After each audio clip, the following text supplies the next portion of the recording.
On peut débuter. Bonjour à toutes et à tous, et heureux de vous retrouver pour ce panel consacré aux écosystèmes internationaux. Je suis Léonard Cox, j'accompagne des dirigeants en France et en Afrique, notamment Afrique de l'Ouest, et j'interviens dans les écosystèmes business. Vous l'avez vu tout à l'heure avec cette keynote, à la fois inspirante, et puis surtout on voit que chez Clever Cloud, il y a une direction qui est donnée, ça innove et ça délivre.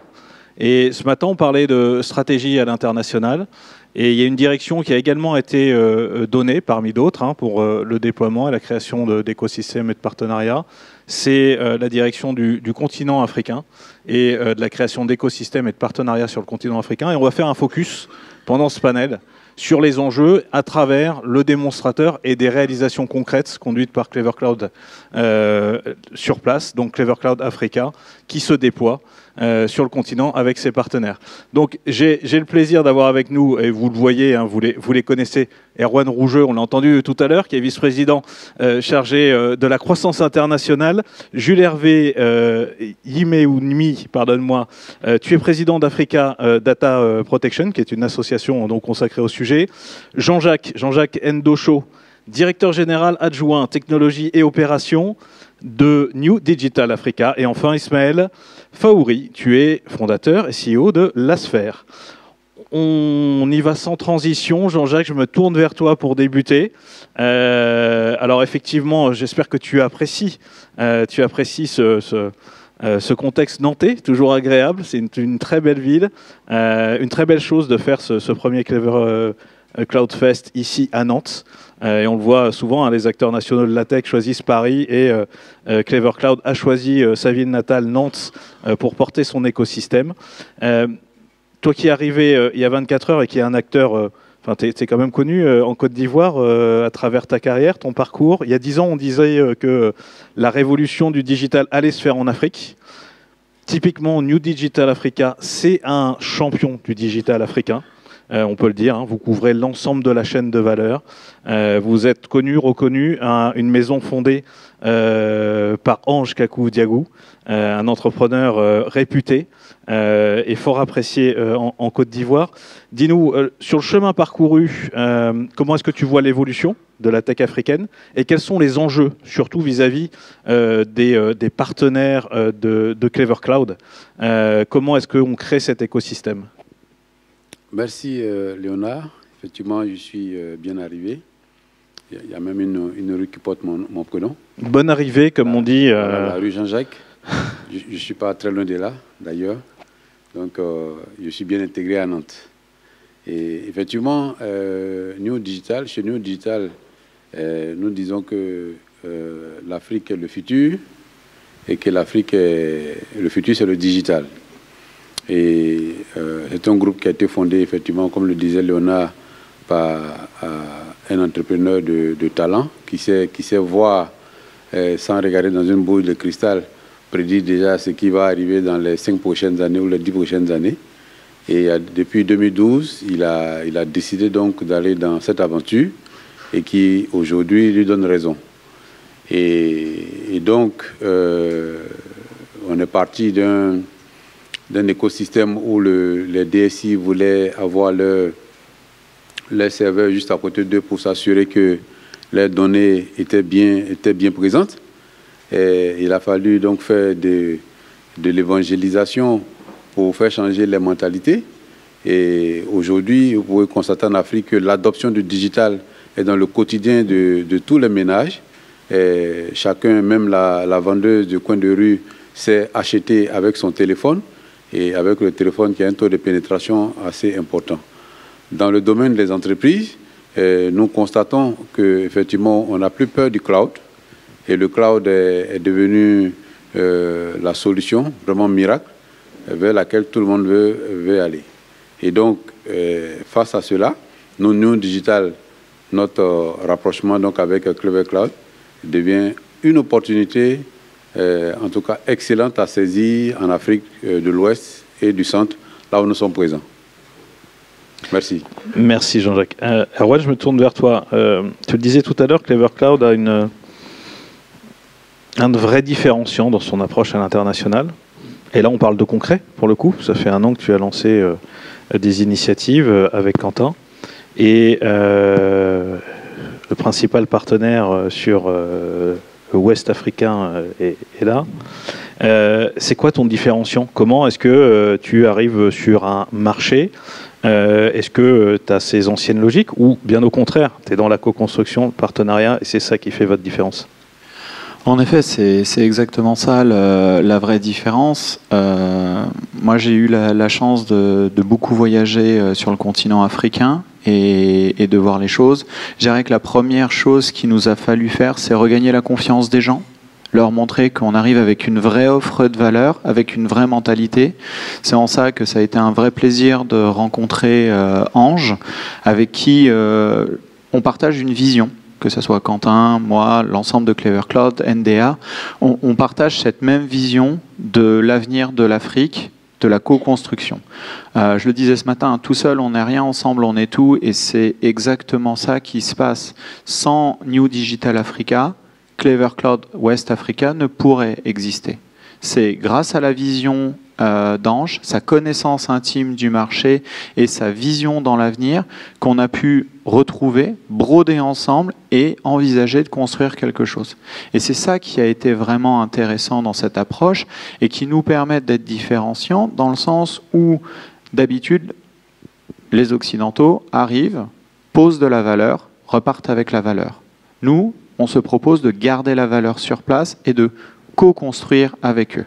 On ne peut pas construire sans eux. Ils peuvent construire sans nous. C'est une réalité. L'Afrique n'a pas besoin de nous. Je tiens vraiment à le préciser. Mais nous, on a envie de participer à cette émergence. Et c'est parce qu'on a retrouvé ces atomes crochus et cette vision qu'on se dit, faisons le chemin ensemble. Merci. Logique d'écosystème.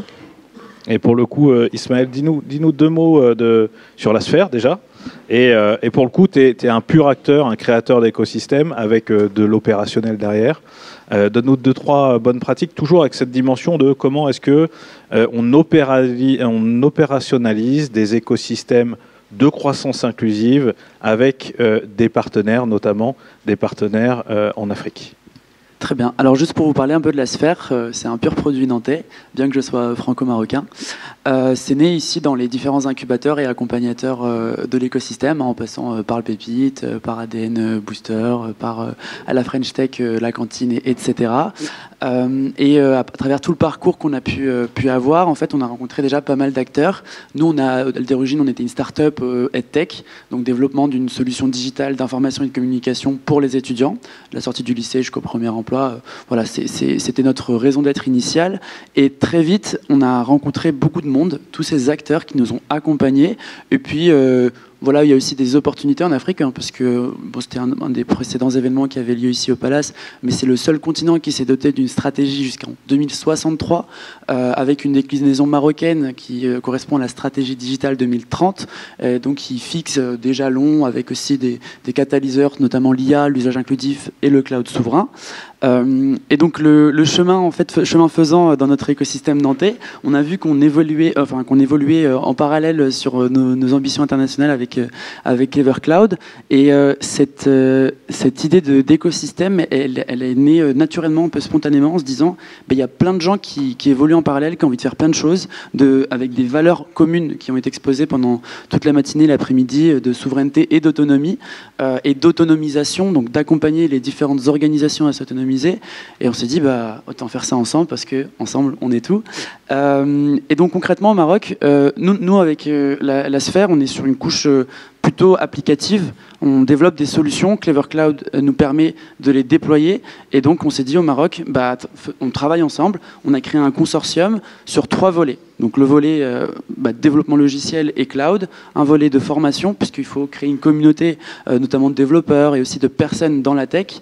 Et puis, des cas d'usage applicatifs qui sont portés par un écosystème de start-up. Du coup, je suis allé toquer à tous les incubateurs qui nous ont accompagnés, et puis aussi du réseau nantais, puisqu'on est en lien avec le Printemps du numérique au Canada, on est passé par la GW aux États-Unis, et il y a des acteurs locaux, dont le Technopark au Maroc, qui, eux, se sont aussi portés volontaires, donc ont été sensibles à nos valeurs et à la vision d'automatisation et de souveraineté. Et donc c'est pour ça qu'on est tous ensemble au Maroc à travers cet écosystème, avec cette vision panafricaine sur long terme pour 2063. Merci beaucoup. Alors, Jules Hervé, on ne peut pas être réunis autour d'un panel ou dans un panel du Clever Cloud Fest sans parler de protection des données ou de souveraineté. Tu es un des spécialistes justement de ces mouvements sur le continent, des enjeux. Tu peux nous faire un petit récap, état des lieux, rapide, grands enjeux, chemin parcouru? Oui, tout à fait. Donc, je suis Jules Hervé Yimemi, président de l'association Africa Data Protection.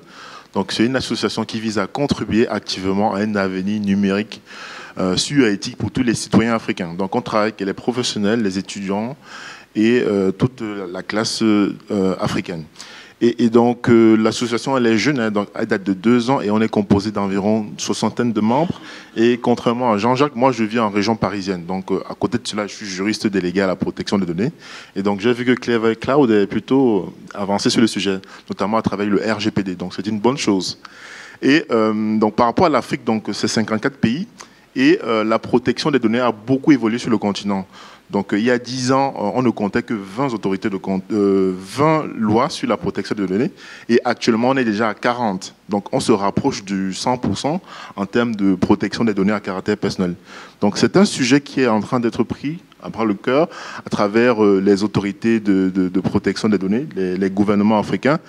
Et c'est aussi un gros challenge pour Clever Cloud par rapport à cette stratégie de se déployer sur le continent africain parce que le règle de fonctionnement n'est pas le même contrairement au RGPD. Donc il faut savoir que dans les pays africains, dans la plupart des pays, avant de mettre en œuvre un traitement de données à caractère personnel, donc il faut faire une déclaration auprès de l'autorité. Donc c'est des formulaires à remplir et à les déposer sur place. Et ensuite, il y a aussi la notion de transfert de données à caractère personnel.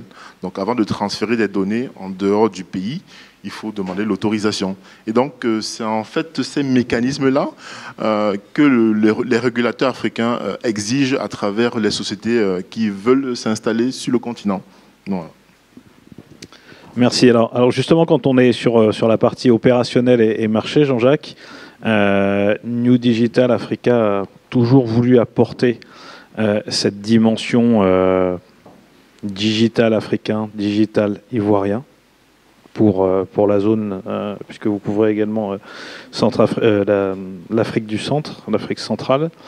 Et on sent de l'appétence pour des solutions souveraines, que ce soit en B2J ou en B2B.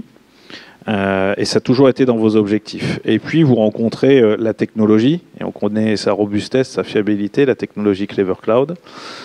Et aujourd'hui, il y a un ensemble qui se crée et qui arrive en marché, qui s'appelle Clever Cloud Africa, et également le cloud de Data Connect, qui est l'une de vos filiales, assis sur de la technologie Clever Cloud.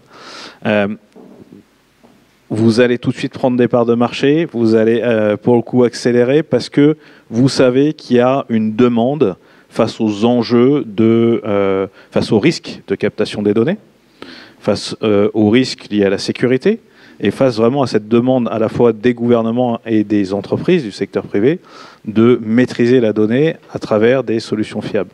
Comment est-ce que tu vois cette projection, à la fois l'adaptation de la techno et puis cette projection marché? Merci Léonard. Effectivement, comme le dit mon président Ange, il ne faut pas réinventer l'eau chaude. Nous, effectivement, New Digital, nous avons fait 2 marques. Nous avons Data Connect, qui c'est le cloud, la connectivité et la cybersécurité. Nous avons également des data centers. Nous avons une autre marque qui s'appelle Devolution, qui fait donc tout ce qui est solutions métiers. Et effectivement, on parle ce matin, et comme sur ce panel également, on parle de données à caractère personnel en Afrique. C'est un besoin pressant. Tous les pays sont en train de se doter, en tout cas, de lois dans ce sens. Mais entre ce qui est décidé et la réalité sur le terrain, il y a un gap. C'est-à-dire comment traduire ces données à caractère personnel qui sont donc dans les tests, dans la réalité. C'est là qu'on ne réinvente pas l'eau chaude. On voit donc un acteur comme Clever Cloud qui a la couche d'orchestration pour venir donc automatiser tout cela dans notre infrastructure qui est présente dans les pays africains. la donnée donc est locale, est présente, et à Abidjan, et à Douala, et à Dakar, et à Bamako, et partout. La donnée est physiquement là. La technologie vient de Clever Cloud. Et donc, nous pouvons donc adresser ce besoin-là tout de suite. Et surtout, ce qui faisait le scepticisme de certains, c'est que les entreprises étaient à la recherche de solutions qui marchent. Parce que, vous voyez, Quentin disait comme ça que ça faisait 10 ans qu'il annonçait donc l'arrivée donc de certaines solutions et qu'aujourd'hui c'est effectif. Et donc le client au départ il est sceptique, mais dès qu'il voit que cela marche et que ça marche peut-être mieux que ce qu'il expérimentait avant, alors il n'y a pas de raison qu'il ne reste pas avec vous. Et donc c'est pour cela que c'est sur ça que nous allons capitaliser et nous pensons que dans les semaines à venir, ça va être vraiment un ouf de soulagement pour nos clients dans nos différents marchés. Merci beaucoup. Jules Hervé, alors justement, je pense qu'une initiative comme Clever Cloud Africa, ça vient servir ce que tu construis avec tes partenaires d'une association africaine de la data protection, avec des enjeux forts également de souveraineté naturellement, mais de cyber, de protection contre les risques cyber. Donc, comment est-ce que toi, au niveau de ton association, tu accompagnes ce genre d'initiative? Comment est-ce que ça sert l'association et réciproquement? Est-ce que tu as vu d'autres mouvements de ce type, d'autres exemples qu'on peut manifester de co-construction ou dont on peut faire part? Oui, effectivement. Donc, on a eu à travailler avec d'autres partenaires, hein, donc qui veulent se déployer sur le continent africain. Et donc, ils nous présentent en général leur projet. Et de notre côté, on fait une analyse, hein, donc en détail sur la conformité réglementaire qu'on peut retrouver sur le terrain, donc sur le continent africain. Et donc, comme je précisais tout à l'heure, ça passe par des formalités, hein, donc. La paperasse, c'est ce qui fonctionne sur le continent africain. Donc, la Côte d'Ivoire, par exemple, ils ont une autorité de protection des données. Et donc, il faut aller déposer un dossier auprès de l'autorité pour mettre en œuvre un traitement de données. Donc, ça peut être la collecte, ça peut être la lecture. Donc, ça peut être même la suppression, c'est un traitement de données à caractère personnel. Et donc, c'est ces formalités administratives-là qui sont un challenge pour les entreprises qui veulent se déployer sur le continent africain. Et il y a également une notion de souveraineté qui est de plus en plus fréquente dans les pays africains. Donc, ils ne veulent plus que les données sortent. Donc, à travers ce partenariat que vous allez mettre en place, je pense qu'il y a une grosse opportunité en termes de stockage de données locales. Et donc, le formulaire qui consiste à déclarer le transfert de données ne sera plus d'actualité par rapport à ce partenariat. Et donc, c'est plus de la conformité réglementaire qui est important ici. Et ensuite, il y a le second volet qui est les mesures techniques et organisationnelles, c'est-à-dire les mesures de sécurité à mettre en place sur les données à caractère personnel, donc le chiffrement, les habilitations des collaborateurs, le lieu de stockage des serveurs. Et si un serveur tombe en panne, est-ce que le second pourra prendre le relais? Donc la disponibilité, c'est aussi un sujet très important. Donc, si les données sont plus accessibles, c'est qu'il y a une violation de données à caractère personnel et il faut faire une déclaration auprès de l'autorité de contrôle. Donc, il y a pas mal de mécanismes en fait qu'on diffuse auprès de nos partenaires pour pouvoir se mettre en conformité aux lois locales qui peuvent souvent ressembler au RGPD.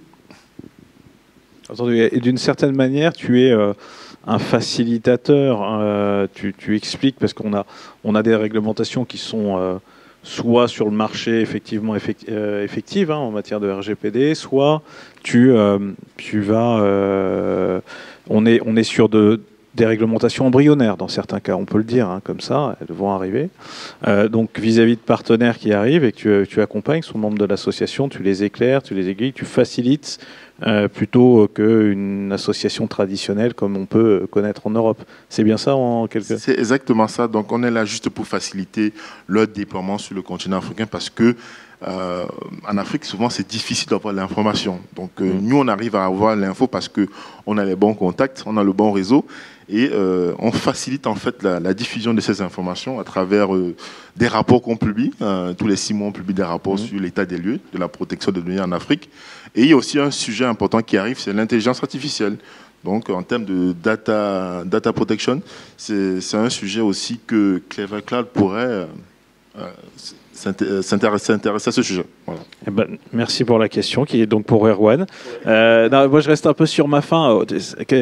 Tu vois, parce qu'il y a de vrais différenciants dans l'approche internationale de Clever Cloud, et puis de la démonstration, de l'exécution et de la démonstration. Dans ces différenciations-là, puisque vous étiez au contact des acteurs locaux, quels sont les éléments forts? Première chose, vraiment, qu'est-ce qui fonctionne? La deuxième chose, puisqu'on est dans une maison qui ne travaille qu'en mindset écosystème, et on a parlé de marketplace, on connaît le travail réalisé par les équipes de Clever et par JB Piacentino sur l'écosystème, les alliances. Est-ce que ce qui est en cours de création avec New Digital Africa est une opportunité pour les partenaires, les clients, pour se joindre à cet écosystème qui est en création? Et enfin, un mot sur l'IA. Alors, ce qui est vraiment intéressant, c'est que ce qu'on est en train de construire avec NDA et sur la Côte d'Ivoire, c'est que la société Clever Cloud Africa sera une société africaine, gérée par des Africains, pour des Africains, avec une vision panafricaine. C'est le plus important. On parle de la donnée c'est le nouveau pétrole, on le sait tous, on cherche tous à l'avoir, enfin, on cherche tous. Les grands de ce monde cherchent à tous à l'avoir. Nous, ce qu'on dit à nos clients, c'est que votre donnée, c'est votre donnée. Et ça s'arrête là. Même nous, on ne peut pas y avoir accès. Tout est chiffré chez nous, on s'assure que vos données sont vos données et on s'assure de leur pérennité jusqu'à ce que vous nous demandez de la supprimer. C'est vraiment important pour nous d'arriver à construire ça comme ça parce que l'IA, on en parle, nécessite une chose, de la donnée propre, taguée. À l'heure actuelle, les 3/4 des LLM qui existent sont des LLM faits par des Caucasiens aux États-Unis avec leur biais cognitif ou leurs artefacts. Je reprends le terme qui avait été utilisé justement pour les Africa Data Awards, qui était une très belle cérémonie au passage, et qui justement montre bien la différence entre le biais cognitif que l'on programme au travers de notre application du fait, mais aussi les artefacts par le manque de data complète ou taguée. L'Afrique a besoin de rentrer dans la vague de l'IA et il s'y empare à bras ouverts. Le fait d'avoir des données protégées, taguées dans chaque pays va permettre l'émergence de champions de l'IA dédiés à l'Afrique pour résoudre des problèmes africains. Moi, je reste convaincu qu'il n'y a qu'un Africain qui peut comprendre le problème africain et qui peut proposer une solution africaine. Mais pour pouvoir proposer ces solutions, il leur faut un hébergement, il leur faut des solutions pour pouvoir être en sécurité et pour pouvoir être, j'aime pas trop le terme de souveraineté numérique, mais plus en autonomie stratégique là-dessus. Et pour avoir une autonomie stratégique, il te faut 4 choses. Des infrastructures, et ils les ont.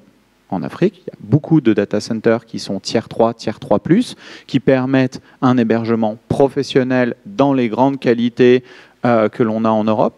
Il nous faut des personnes, c'est-à-dire des talents. Mais comment on garde nos talents pour éviter qu'ils fuient à l'étranger parce que soit il n'y a pas le travail, soit il n'y a pas les projets intéressants pour les garder. Il y a la monnaie.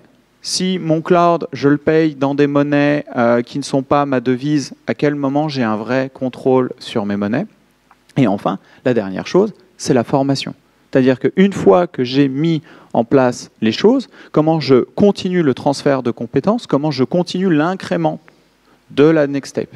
Et c'est en ça que nous, on apprécie cette logique d'écosystème et le fait que quand la première fois qu'on a parlé de notre stratégie sur l'Afrique, beaucoup de gens nous ont regardés intéressés, curieux, sceptiques, mais quand ils voient la réalité des choses qu'ils se déploient et à la vitesse à laquelle on a réussi à déployer avec New Digital Africa, la première question qu'ils nous posent, c'est en fait, quand ça marche, quand est-ce que nous, on peut embarquer? Parce que les problèmes que nous, on essaye de répondre en Europe, il y a sûrement les mêmes problèmes sur le continent africain. Et donc, du coup, comment on peut apporter nos solutions? Et comment on arrive à créer, ensemble, une vision panafricaine? On va prendre une ou deux questions de la salle. Avant ça, Ismaël, justement sur ce lien Europe-Afrique, tu as, toi qui as, pour le coup, benchmarké, beaucoup de choses et tu développes pas mal d'écosystèmes, encore une fois. Tu as des exemples de fertilisation croisée comme ça, réussis, exemplaires, ou à nous partager ? Oui. Alors en fait, ce qui est marrant, ce qui est même très intéressant, c'est que, surtout en Europe, je pense que l'actualité fera écho aussi chez vous, c'est qu'il y a une très forte diaspora africaine. Et ce qui marche aujourd'hui en ce moment, et c'est pour ça que dans la vision, dans le royaume du Maroc, la vision royale est de ramener en fait ces talents de la diaspora dans le pays. D'ailleurs, c'est pour ça que après-demain, au CESE de Paris, donc pour le lien franco-marocain, il y a un événement qui s'appelle Création de l'entreprise au Maroc, qui est dédié aux Marocains de l'étranger.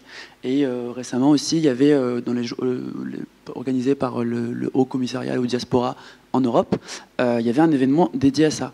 Et on voit qu'il y a beaucoup de success stories de personnes de la diaspora qui reviennent dans leur pays d'origine. Donc il y a un regard croisé à la fois européen, africain ou même américain, africain, et ce qui permet d'avoir des déploiements réussis.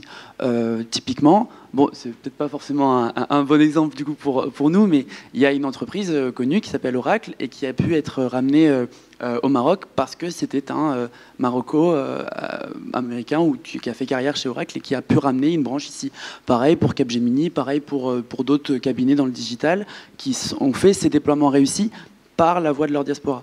Et donc voilà, ça permet, mais je pense que le différenciant pour justement enrichir un peu aussi cette réponse qu'on apporte nous, c'est qu'on n'arrive pas dans une logique d'opportunité business et donc on capitalise sur des talents internes pour faire du déploiement capitalistique. Non, c'est qu'on va on va capitaliser sur l'expérience humaine.